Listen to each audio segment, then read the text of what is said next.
Hello guys, welcome back to my channel. It's your girl, Star Flames. If you're new here, be sure to subscribe to my channel, turn on your notification bell, and join the family. So guys, another pop culture lawsuit has hit the media again, and this time around, we're talking about The Dream. The Dream is being sued and accused of Diddy-esque behavior, and the lawyer that is representing this young lady is the same lawyer who represented Cassie Ventura.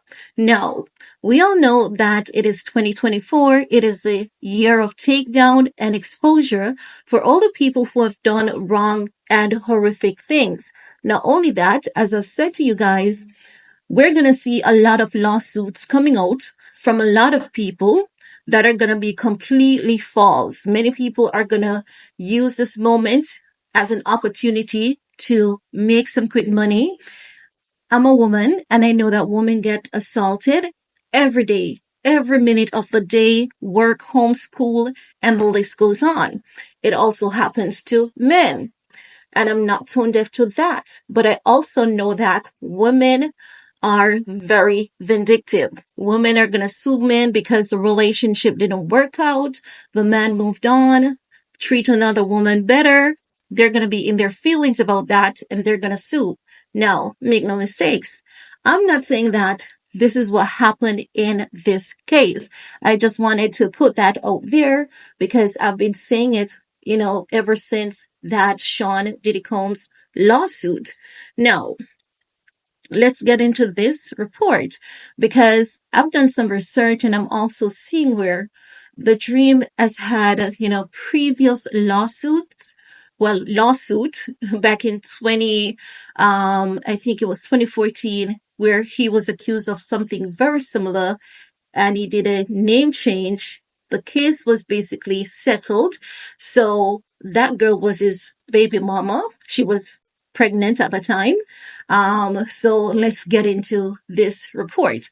No, according to reports that was released today, June 4th of 2024, Terius Gesteelde-Diamant, best known for producing and writing hits for the likes of Beyonce and Rihanna under the name The Dream, has been sued for rape, sexual battery, and sex trafficking by a former protégée.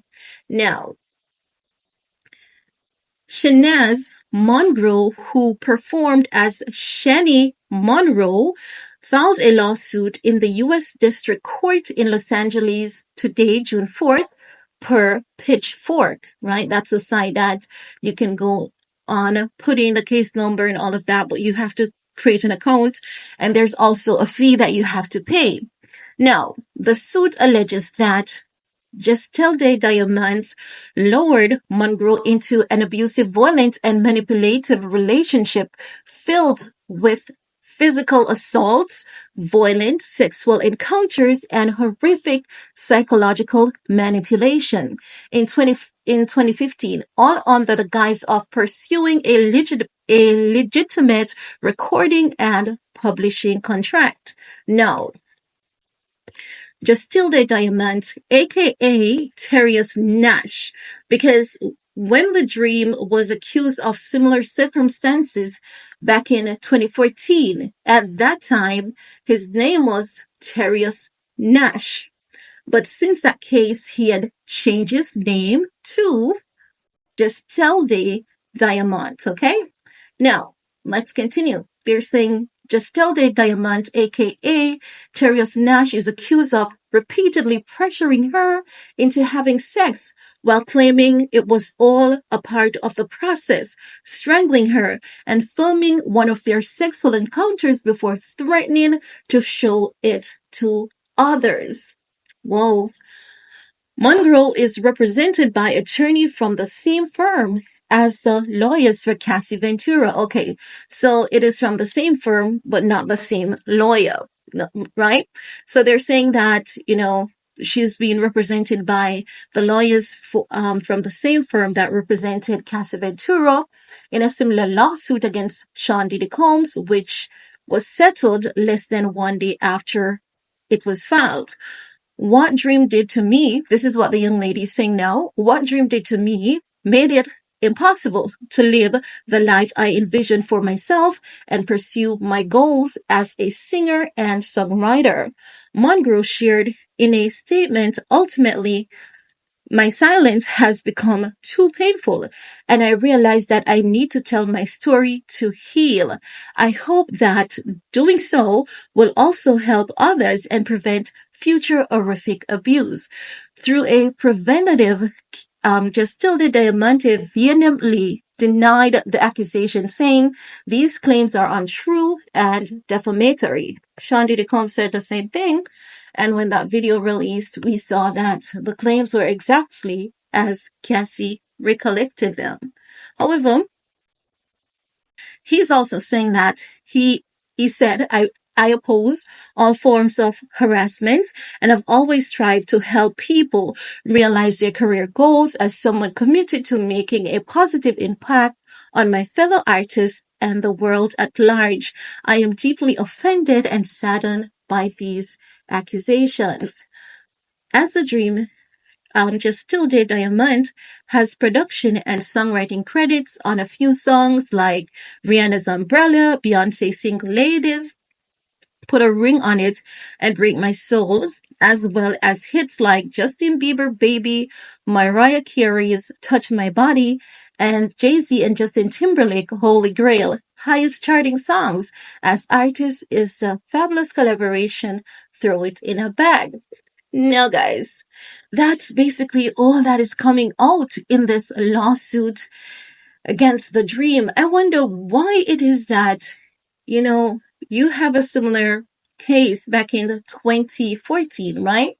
And I want to see if I can find any details on that real quick for you guys and insert it in this video, because if you had something similar back in 2014 and, it was so threatening to your image, your reputation, whether it is true or not. Because we know that sometimes we can control things, sometimes really there's no controlling them because you never know what a person is going to do.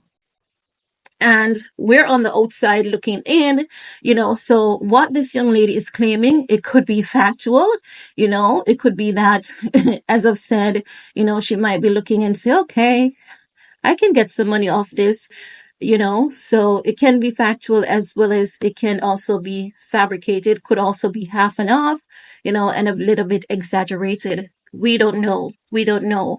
Well, honestly, I want to believe her. I honestly want to believe her partially, because I just feel as though people are using this thing with Cassie Ventura and include sex trafficked into their lawsuit when in fact they weren't sex trafficked. I can understand, men not being like to tell the word no. So I can see that happening. I can see him having his way with her because they were in a relationship. But if you were sex trafficked, no details came out about the sex trafficking. I guess we would have to see the full lawsuit to understand what she means by sex traffic, because sex traffic is a man basically pimping you out, which Cassie, she gave a detailed explanation that Diddy would use her to pay for things, straight things, in a sexual manner. And that is definitely sex trafficking. But in this case, I haven't seen anything yet that indicates that, Miss Monroe was in fact sex trafficked. I cannot wait to see, some portions of the lawsuit because I really, really genuinely want to understand what she means by being sex trafficked, But what I believe is that, her claims, I can see truth in her claims. I don't know the dream, but I can definitely see truth in her claims because men are tricky. And I believe that lawyers can be tricky as well, but I don't see this law firm as one like a Tyrone Blackburn. I believe that they had to have, something to go by.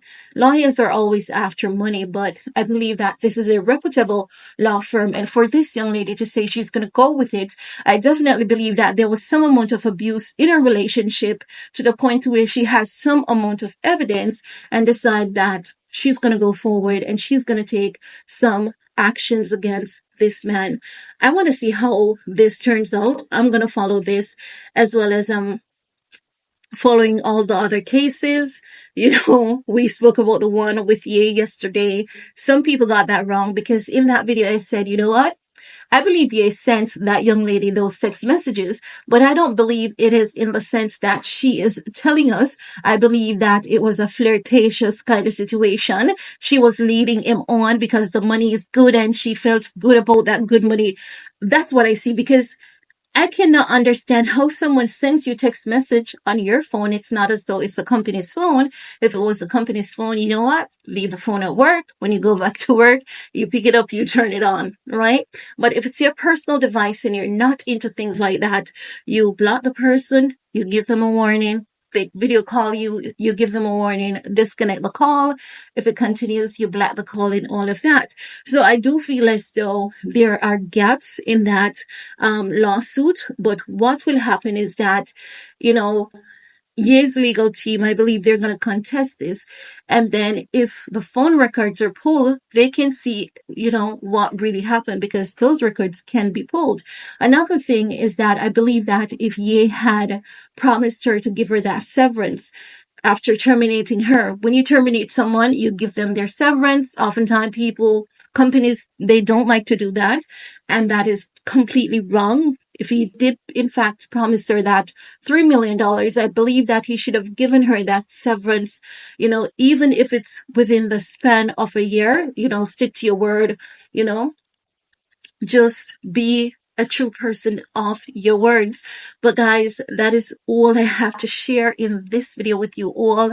Let me know, what are your thoughts? While you're at it, give this video a big thumbs up, share if you care, and see you guys later.